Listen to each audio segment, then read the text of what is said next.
Hello, and welcome to the fourth episode of the MacNairs Revolutionary Strategy series. Today is Thursday, the 14th of March 2019, and I'm your host, Tom O'Brien. We continue our discussion of the first chapter, Marxism as a Political Strategy, with Lexi, Sophie, and Grant. This week, I have two new patrons to thank, Tiberius Gracchus and N.A. Huber. If you'd like to help keep the episodes flowing, you too can join the Patreon gang for only $5 a month. We're only a few patrons from the magic number 50, which will mean the production of an extra Patreon-only podcast every month. If you'd like to comment on the show, please do so on the YouTube channel. Also, make sure to like, subscribe and share, and you can join me on Facebook or Twitter too. Okay, to the discussion. So I'm thinking maybe we should move on to the next paragraph, which sort of starts to get at the class, for itself. The definition of the proletariat by its separation from the means of production, as opposed to peasants and artisans, means that the proletariat as a class includes the whole class, employed and unemployed, men, women, children, which is dependent on the wage fund. This in turn means that though trade unions are one of the most important forms of worker organization, it is only party organization based in the working class districts and tackling all aspects of the experience of the class, which is really capable of expressing the unity of the class as a class, its independent interests, its existence as a class for itself. It is party organization which can embed the particular trade union struggles in the solidarity of the broader masses and legitimate them against the attempts of the bosses to isolate them and present them as sectional claims. So this is, again, even in the United Kingdom, even at this difficult point in trade union history, the United Kingdom, if I'm not mistaken, is about at a 25% unionization rate. So this is still in the context of thinking about how to wield party power in a way to increase the working class's position in the trade union struggle, which even if you are in the United Kingdom, there are a lot of people that have a sort of nausea about the labor movement, right? But of course, in the United States, this seems necessary, but from a completely different direction. It feels at least like we barely have the sorts of legitimacy for labor at all, and other than in these pockets where there are still sort of guilds. Yeah, I think this definitely articulates the need, why a party might be better suited to represent the class as a whole. I like this little section here I've underlined. Yeah. Okay, this is about the Euro-communists, who was basically the shift from the communist parties into they went to the right, essentially, in Europe. Okay, so this is talking about how the Euro-communists destroyed the CPGB. It's complicated. I think the CPGB collapsed around the same time as the Soviet Union, so we would be talking about the 70s, I think. Yeah. So the Euro-communists removed the party key to the trade union and Labour broad left and supported their Labour co-thinkers, the Blairite soft left. As a result, the broad mass sentiment of solidarity had no political channels to flow into generalised active resistance to the government. A movement without a political party is not enough. Sorry, you just look at Podemos and every pretty much 21st century example of when at Syriza, when the left kind of channels movements into these political sphere things and, into their own leadership as the left, it seems that these things stop becoming developments in proletarian self-confidence and learning the limits of spontaneous organization as well, and become jockeying for state power, You can still make that critique without dismissing this, because a movement without a political party may not be enough, but also if you build that kind of political subjectivity, you're fucked. Is it also not, Grant, though, that those emergent things like 15M, that they have a shelf life, and it's natural that once they go, that a party will take them up? Right. Even now, Macron is putting forward some idiotic candidate who's probably going to wear a yellow vest for the European Union elections. I've heard something like that. I mean, it's once social support is withdrawn from these things, where it starts to sputter out, I think you see them get taken advantage of. But I also think Syriza is a good example of when this actively diffused social antagonisms. Podemos is a better example because unlike this, frumpy left unity effort like Syriza, Podemos, they were a party born of struggle. Now, and we remember that's not how I think about Podemos at all, but go on. But listen, the Indignados, they screened out all of the politicos. Right, the Indignados. I feel like I separate Podemos and 15. I know you do. But just like Lenin and Stalin, one leads to the other, baby. And what you got from the Indignados was basically an emergent political form that had most of the problems of some kind of, hawk together left unity effort that is repurposed for a social movement. So Lexi, I agree with you that we should make the anti-political critique of these emergent moments in the proletariat, but aren't you saying that that's exactly the way it bends? This is the way it bends, no matter what the origin of the party is from. You still have to make the critique, even if it doesn't come up during the beauty of the struggle or something. When have I talked about the beauty of the struggle? I think you know what I mean.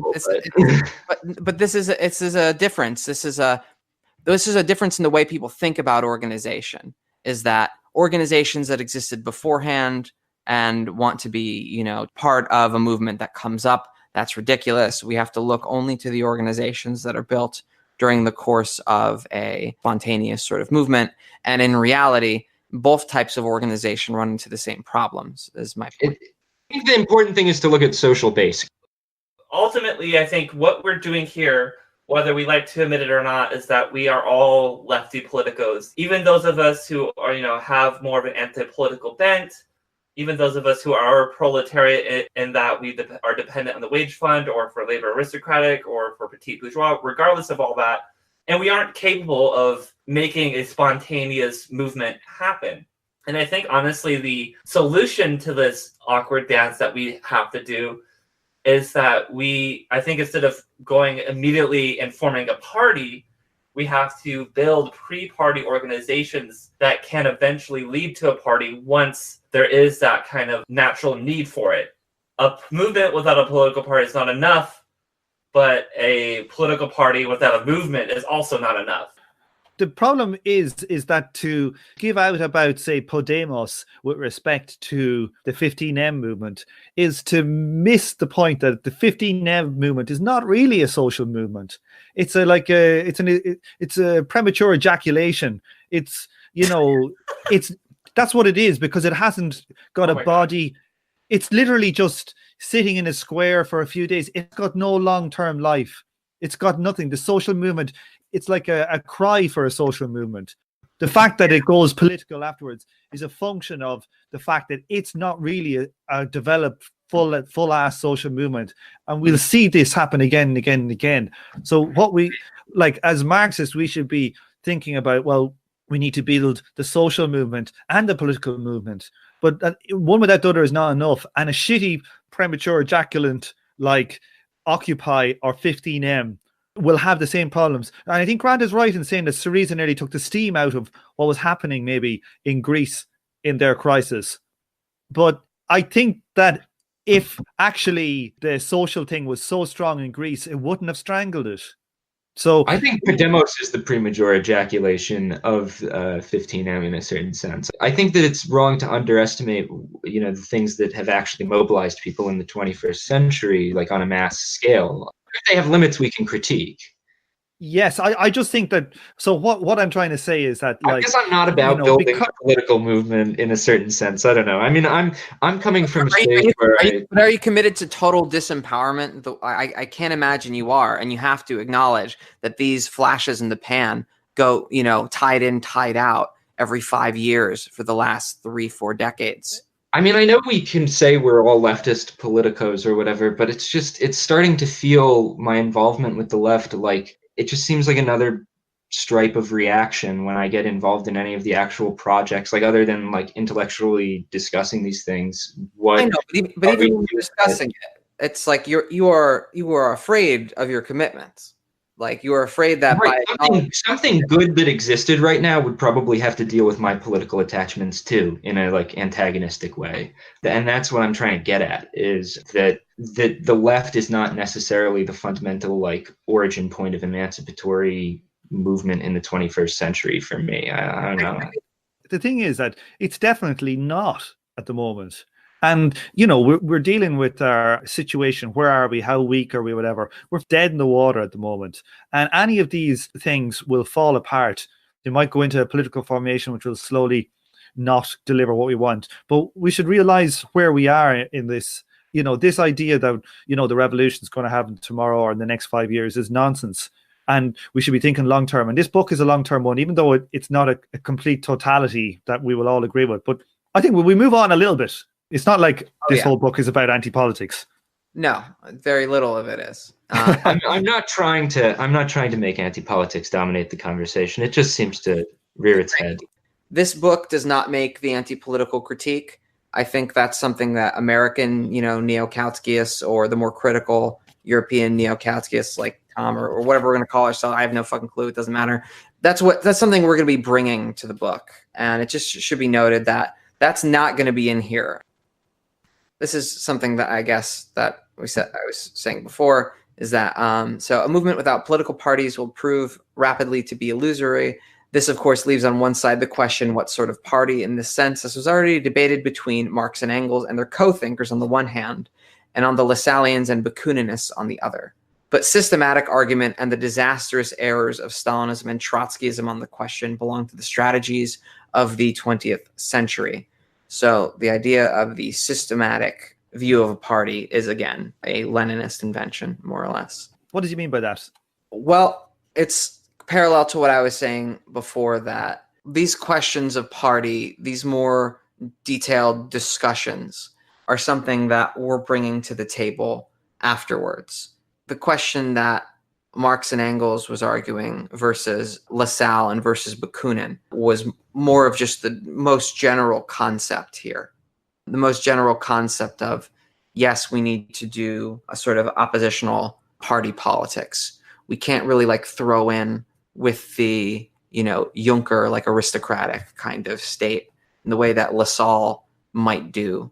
But we also can't just oppose all form of organization or, you know, electoral activity like a Bakuninist would do. And that the systematic stuff beyond that is an elaboration of the 20th century with reaction to Leninism, which I think is a bit reductive. But anyway. We talk here about this bit here, critique of the Gotha program. Yeah, let's start on the state and the nation. We don't need to read too much of it, but we can just talk about the general idea. I think he's going to talk about essentially how we should stand separate from the state. And that was one of Marx's big critiques in the Gotha program, was that it basically led to a dependence on the state. Well, I'll read this paragraph here. Well, let's just tell people what the Gotha program was first. The Gotha program was a program put together by the Lassalleans, am I correct? I think so. In the SPD. Was it SPD or was it the precursor? I think it's the SPD, but I'm going to go look that up.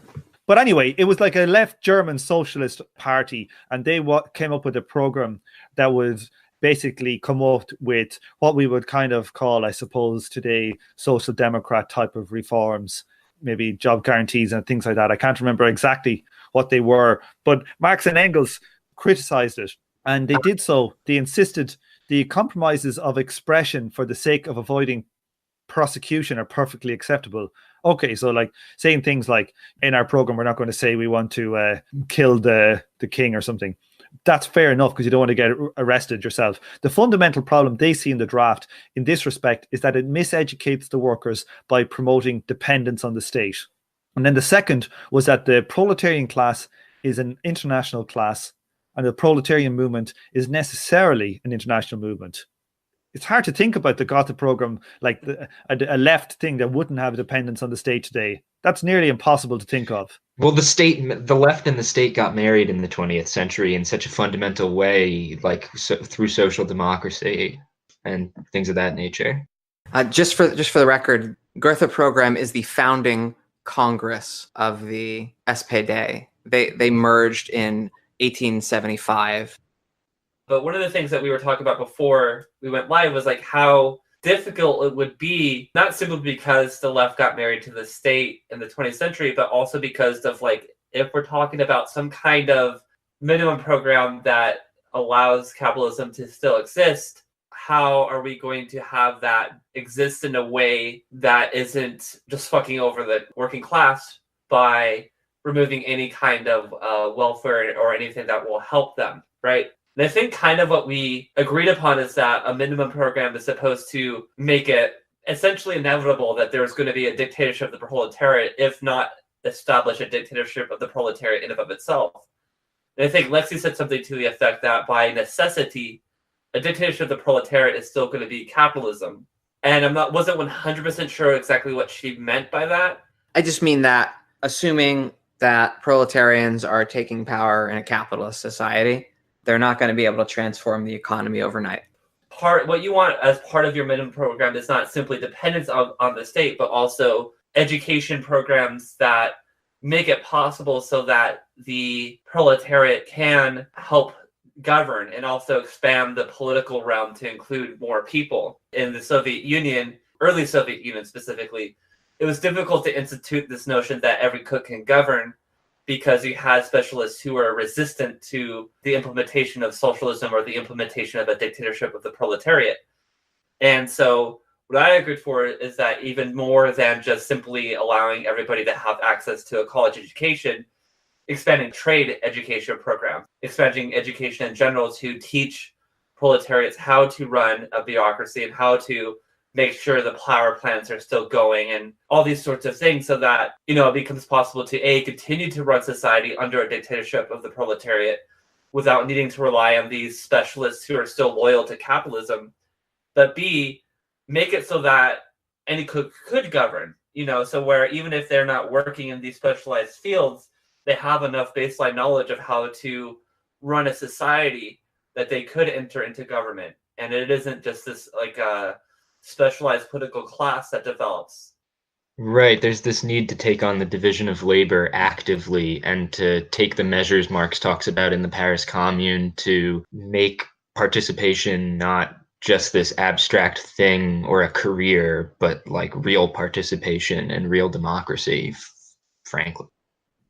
Yeah, I mean, I suppose this was part and parcel to the anti-political thing, is the dependence on the state. Again, this is something more advocated by the Lassalleans, and I think is sort of probably best thought of as the legacy of Bismarck. That what Bismarck really wanted to do was make the working class feel like the state was their friend, and to institute these welfare programs so that, instead of some kind of scary revolutionary force that was independent of the state, that the state would be the major check on the market, and that the working class would look to the state instead of to their own, powers to challenge the forces of the bourgeoisie. And mission accomplished, Otto. Way to go. In retrospect, we probably shouldn't do that. What about modern Munchie theory? Surely we should mar that into the Communist Manifesto. Boo! Okay, sure, that's something everyone can agree on. If you're going to have a dictatorship proletariat, you actually do still need welfare, but you also need to expand the political and try to overcome these divisions of labor, as Grant was talking about. I guess that's ultimately what I was trying to say. Yeah, I mean, you can even look at, I have critiques of the document, but you look at Kollontai like trying to figure out, all right, the Soviet Union is such a mess right now. What do we do in the left opposition documents? And one of the things she talks about is just workers are trying to implement their own communal kitchens and things of that nature, not these kind of state-run bureaucratic welfare things. They're just going to the state to get these resources, and they're running into all this red tape, and they just want to do it themselves. But in a society where we just view the political will as everything, the state just sees every deficiency as something wrong with its own administration, not with the deference of all activity in the public sphere to the state to begin with. Let's talk more about class. I mean, it starts off with a classic political question that if you go on Twitter, you're going to encounter quite a bit of. The idea that the emancipation of the working class can only be achieved through the struggle for communism that that's false, and that the emancipation of the working class is only part of the struggle for human liberation. And this is what he quotes. Okay. Relations of oppression or exploitation arising from patriarchy, humanity's predatory contact towards the rest of the biosphere, racism, the denial of political and individual freedom, choice of sexual orientation, or minority cultures are equally important and cannot be, quote, mechanically transferred back to the resolution of the central economic conflict. Quote, growing complexity and fragmentation of societies leads inter alia, among other things, to, quote, a weakening of the feeling of belonging of the working class and spatial deconstruction of labor, which makes more fragile the forms of organization of the traditional movement and encourages a decline in unionization. Quote. Okay, so we have two separate claims here. First of all, the macro structures of class. If you solve these problems, you're not going to sort of mechanically work everything else out. So class emancipation isn't really true human emancipation. The second being the labor movement in its traditional forms is basically obsolete, more or less. These two are taken up in particular by endnotes. I think they're probably articulated best in the Marxist sense, probably in that sort of strand of communization, particularly in notes 3, where they really double down on that first part. That's the challenge of being a Marxist in the contemporary left. And what does MacNairs say to this? These are very widespread views on the left, but they're mistaken. It's possible to respond to them by pointing out that working class self-identification is as much a subjective as an objective reality. Do you want me to read this bit? I have a few bits underlined. Yeah, take this. Okay. It can be added that the growing fragmentation of labour has not shown any tendency to recreate genuine petty family production. On the contrary, this continues to retreat globally. What it has created is widespread employment in relatively small workplaces. These were the conditions of the 19th century workforce, under which Chartism and the early trade union movement, the First International and the early socialist parties were created. The implication then is not goodbye to the working class, but rather that the means of struggle need to change. They need to shift from work-based collective organisation to district collective organisation. It is also that trade unions need to become again, as Marx called them, an alliance of the employed and the unemployed, and one which performs significant welfare and education functions rather than simply being an instrument of collective bargaining on wages and conditions. Yeah, I mean, and I think that falls in line with like a modern analysis of like of what's generally called like Marxist feminism, where you look at like reproductive labor as well as like productive labor, and also look at almost the centralizing of national cultures and marginalized cultures and things like that. And it's not to say that these cultures need to be collapsed and ignored in the way that people who are workerist or class reductionists do, but rather that we acknowledge that this diversity exists, and that these kind of marginalization mechanisms under capitalism that keep Black and brown people out of the labor market in ways that it doesn't do to white workers puts them in that class position, and that this needs to be addressed by socialists. It's a very similar issue with trans people today as well. Yeah, then he goes on to say on page 30, at a more fundamental level of theory, the authors of the program of the Parti ouvrier could neither have claimed that the emancipation of the productive class is that of all human beings without distinction of sex or race, nor that the working class needs a distinct political party if they had believed that the working class is what Euro-communists and other theorists of beyond the working class have argued. It is not the employed worker strength at the point of production which animated Marx and Engels' belief that the key to communism is the struggle for the emancipation of the proletariat and vice versa. On the contrary, it is the proletariat's separation from the means of production, the impossibility of restoring small-scale family production, and the proletariat's consequent need for collective voluntary organization, which led them to suppose that the proletariat is a potential universal class, that its struggles are capable of leading to socialism and to a truly human society. So in this way of looking at the proletariat, I don't want to just say, oh, all these debates are, not really debates. We don't have to talk. That's the opposite of what I'm trying to say. What I want to say is that there is a way of making worker into something more exclusive that causes problems with identity politics, quote unquote. But that form of workerism is really itself its own form of identity politics. And what we're really talking about is a structural position. It's vital. I think MacNair is right to emphasize that people totally miss when they're critiquing Marx as class reductionist, that he locates in the proletariat something special in part because the emancipation of one section of the proletariat, in fact, the emancipation of all of society, is bound up in the emancipation of the proletariat in a unique way where the identities just don't relate to each other in that way on their own. Outside of the proletarian relationship, it just doesn't all compute in a way that would advance universal goals. If you've got like the bourgeoisie's interests in mind, for example. Yeah, it's a really apt summary, and it points to the problem of when we don't have trade unions to help us build that kind of alternative, independent power base, why people return to trade unions, after going, looking around and trying to figure out what else to do. We don't really have that much of a model, for how to build independent working class power within capitalism that isn't something like trade unions and isn't something like eventually a workers' party of some kind that has something to do with those unions, because it's an independent source of power, social power, not just political power. Right, and I think that's why pre-party formations in the current way to address these, in a way that purely trade unions cannot, because it only focuses on the productive side of things. Whereas, you have unemployed and you have social reproductive labor that needs to be represented and needs to have both a social power but also a political will and a means to express that. Lexi, do you want to read those 2 paragraphs there? Let's do it.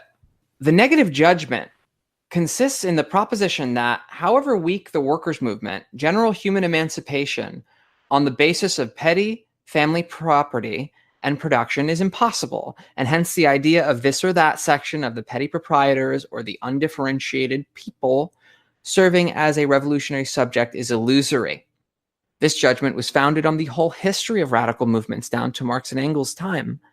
It has been emphatically confirmed in the 20th century by, precisely, the defeats suffered by the workers' movement through submerging itself in a worker-peasant alliance, national movement, or broad democratic alliance. The most serious of these defeats is Stalinism itself. Stalinism did not take and hold power in the name of the dictatorship of the proletariat over the other classes. It took it in the name of the worker-peasant alliance and held it in the name of a socialism in which the obvious existence of classes in the Stalinist states was denied. This is where MacNair starts to, go in on the 20th century. MacNair is really one of the harshest critics of the 20th century I've ever heard, in fact. That's what makes it hard to believe he's not some kind of autonomist, is that he is pretty eyes open about it. But he's not an autonomist, and it sort of points a way forward. Right. I don't think you have to be anti-party to reject the 20th century as a model. And he also dismisses the women's movement here and the same-sex movement. Today it'd be the trans movement that's more pretty dominant. And then he also gives out about green politics. Well, I think we should qualify how he dismisses that. Because it's a very specific sense that he rejects the idea of a cross-class political actor forming from these movements. Because he's not opposed, actually, to these movements in a sense. And it should be noted that he comes out of the gay movement. He wrote a book with James Gough, I think his name is, and it's called Gay Liberation in the 80s. It's an interesting Marxist feminist application of Marxist feminist theory to gay liberation. And so, his background is actually in the gay movement. So he's not saying these things as an idle, dismisser of identity movements. Right. He says the quote women's movement quote, and I think the quote there is not dismissive of the idea of a women's movement, but is dismissive of the idea that this is a movement in the mass sense. Read the in rest. The U.S. and Britain, where it began, has since the latter 1970s been so divided by class, race, sexuality, and politics as to be no more than an ideological expression. And he says the same is true of the lesbian and gay movement here. I think that's really I don't know, look at the contemporary queer scenes on the left and that sort of thing. I think that you can see that there is a problem with political identity, with treating identity as political first, even, I think. Right. Yeah, because I think what ends up happening, even if you have like a more radical feminist take on centering identity that's, supposedly revolutionary, they completely drop class. And what ends up happening is that these identity-based movements get absorbed into capitalism. You kind of see this in some. There's unfortunately not enough literature on this, but from what I've read, there's kind of this idea of like the Dharma and Greg effect, right? So Dharma and Greg was this sitcom about two white, gay, petite bourgeois men in New York City that really kind of normalized the gay identity in the late 90s. And I remember being a kid growing up, and this is well before I knew I was trans or queer in any way. And I remember my parents watching this, and my dad, my stepmom had gay friends that they were really close to. And this whole idea of what it meant to be gay shifted. But what the Marxist literature on this points out is that this leaves out a whole section of people who are not represented by this, what's being put forward. It doesn't represent queer, Black and brown people. It doesn't represent trans people. It doesn't represent working class, cis gay people. This is to me, this is a function of like liberal democracy. Is that it promises you a seat at the table, but you just have to abandon certain sections of your movement in order to get a seat at the table. And in my experience, I've experienced more harassment as a trans person from cis gay people than I have cis straight people, because cis gay people feel like they should be able to get away with it. And you see a similar thing with cis white gay people being racist because, they're quote unquote marginalized. So they should be able to say what they want, but that's obviously not true. Yeah, so it's complicated, right? And we're not going to solve, quote, intersectionality, quote, right now. But the point is that he actually says something that is specifically related to ethnic minorities, but that I think is also kind of broadly true. One group of elders, imams, etc., are preferred interlocutors of the state. Another layer of the ethnic minorities has entered into the business and professional classes. Neither represents the youth, who periodically take to the streets. These individualized forms of identity politics, as he calls them, and I really think it's the individualized forms that we should be really stressing here. This has led to exactly the kind of divide and conquer stuff that I know it's like day one liberalism. We're not supposed to talk about how these things divide the working class. But I don't mean this in the way like, Adam Proctor or Amber A. Lee Frost means it, or Adolph Reed means it. I mean that the racists and the sexists and, the kind of structures of oppression make it difficult for oppressed people to approach the common working class project.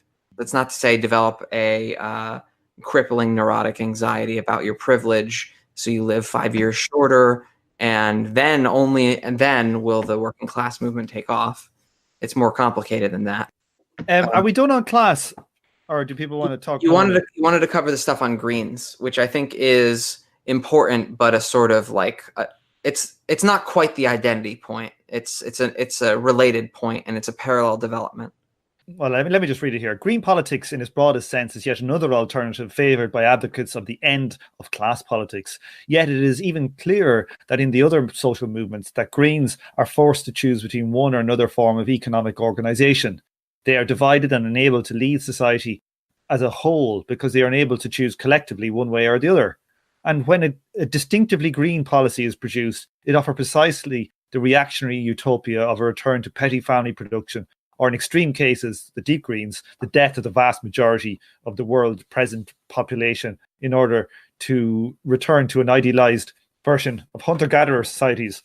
It's interesting, like in the crisis, just before the crisis happened in Ireland, the Greens got into power for the first time as part of the junior party in a coalition. And they literally had to ditch everything. We're going to keep to the Kyoto Agreement and everything. And do you know what they ended up getting? What policy they got? I think it was you could get up to, on a £2,000 bicycle, you could get a tax-free allowance for that. So people, what happened is rich people bought really fancy bikes at half price. Oh my God. But like, I just think it shows, like, if you think about it from just a systemic point of view, if you break up society into all these slightly different small sections, 5% Greens here, 10% queer people here, you got 5% Asian people in Britain here, and you break people up in their politics like that, you're putting 5 or 10% against 90%. It's never going to be able to do anything revolutionary. Only class that can be revolutionary is the biggest class, and it kind of makes sense. Or a very well-equipped, super rich class. It's about like a sort of humanist revolution for all of humanity, right? Like it would have to be necessarily an act of the majority. It has to be. Again, it's really politically uncouth to bring up divide and conquer, but I mean, divet et imperia. Like, it's an old strategy. There's a reason that it's around, and it works. It works like a charm, and it's suicidal to ignore. Like, that's the whole thing with white supremacy and how it's so integral in capitalism, especially American capitalism. This was set up in mind with, giving white workers a leg up on specifically black, but also black and brown workers, so that they'll side with their bosses and their oppressors over having unity with people of different races. The points at which the United States government was most insecure about the workers' movement was when there was this class race unity against their oppressors. Shall we move on to the next section of State and Nation? This second section of State and Nation really only makes the point that you have to organize internationally because capitalism does. I think that's literally the only point in it. Unity and strength is the big one. Who wants to take some of this one? What's the general point of this? Lexi, you give us the general point. You kick us off or something. Well, the general point of this was about what kind of unity to pursue. I think the best summary of this is it this idea of unity at all costs versus unity of strength? It's a qualification on, yes, of course, we need unity. However, there's certain forms of unity that are fatal. You know what? Let's read the historical part first. It's in the beginning. Okay. In 1875, the German socialists made a choice with which Marx and Engels disagreed, to unify their forces on the basis of a program which had a, quote, diplomatic character and obscured their differences. The fusion happened at just the right time. The process of German unification under Prussian leadership was accelerating, and the German economy had arrived at industrial takeoff. In consequence, the unified Social Democratic Party of Germany was immensely successful, growing in the later 19th and early 20th centuries to a vast and deeply rooted system of mass organizations. The result was that the principle of unity at all costs became generalized and incorporated into the strategy of the socialist movement. Unifications and attempt to unify divided forces were promoted in France, unity, and elsewhere. Supporters could point to the awful example of disunited and hence ineffective socialist movements elsewhere. Were the leaders of the Second International correct to incorporate the principle of unity at all costs into their strategy? The example is complex. The positive effects of broad unity, in substance a, quote, snowball effect, were demonstrated in the rise of the SPD and more broadly the Second International. They have been reconfirmed positively by the growth of the communist parties in their Popular Front periods, and more recently by the successes of such unitary attempts at the Brazilian Workers' Party and some other ones, etc. And it's also been reconfirmed negatively by the Trotskyist and Maoist squabbling sects. Now, on the other hand, in a certain sense, the European working class in 1914 through 18 paid the price of unity at all costs. It did so not at the outbreak of war when the leaders were carried along by the nationalisms of the mass of the class, but when the character of the war became clear, as the statist national right wing held the whip hand over an anti-war left, which was afraid to split the movement.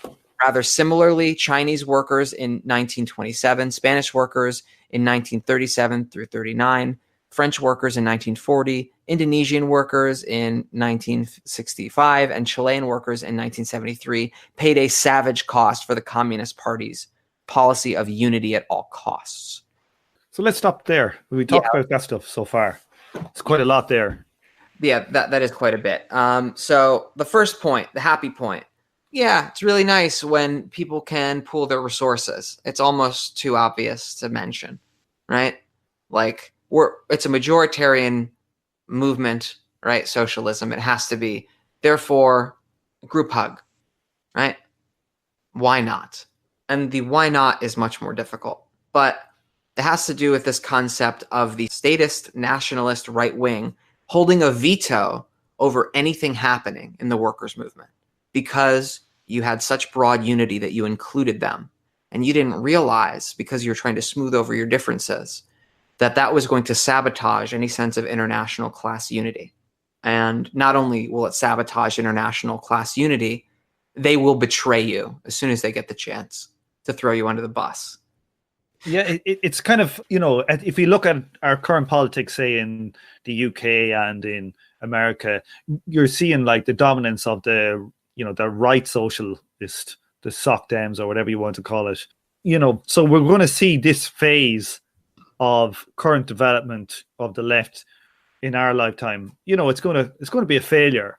There's a lot of people in that came out of their left unity experiment from all these truck groups and communist groups that went into Momentum and into the Labour Party, but it's going to be drifted to the right, even if it's way to the left of where the Labour Party was. So if we're trying to think, when I read this stuff here, like I'm looking around at current things, I just think we're in a different phase.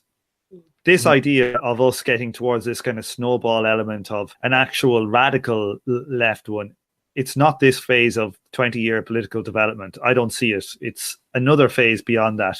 If anything, people will be able to see the failure. And this is one thing I think that people might actually learn as commies or socialists, is like waves of failures of the same strategy of going to try and take over a slightly left party with radicals. It may take 5-10 phases of this strategy to fail before people actually seriously go back to a revolutionary one. That makes it all the more important for us to stand apart from those types. If you'll let me read one more paragraph, and I promise I'll stop. More than medially, it is far from clear that the Goethe policy actually succeeded in overcoming the differences between the Eisenachers and the Lassalleans. And to put that in English, the Eisenachers were the wing of the SPD, like before they merged, that were more Marxist. I think Bebel was their leader, August Bebel. And then the Lassalleans were directly led by Ferdinand Lassalle. And those two factions came together to form the SPD at Goethe.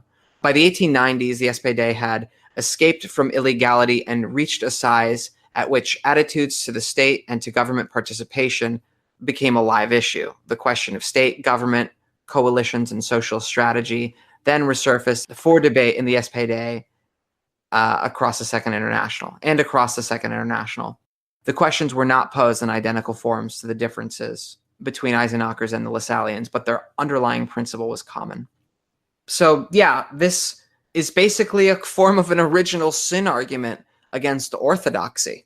If you think about it, the whole question of the orthodoxy of the Second International is sort of undermined by their unity with what we'll be calling soon the right, the nationalist, statist, loyalist wing of the workers' movement.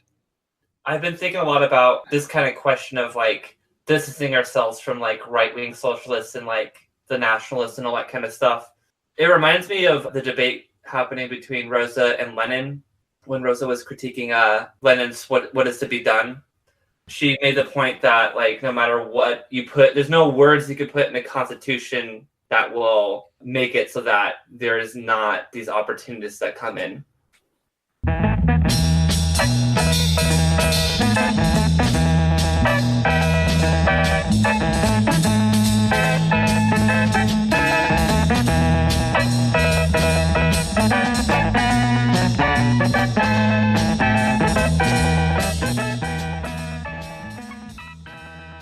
On this episode, you heard the theme tune, The Order of the Pharaonic Jesters, and The Night of the Purple Moon by Sun Ra and his orchestra. Thank you for listening, and please join me for the next episode of From Alpha to omega.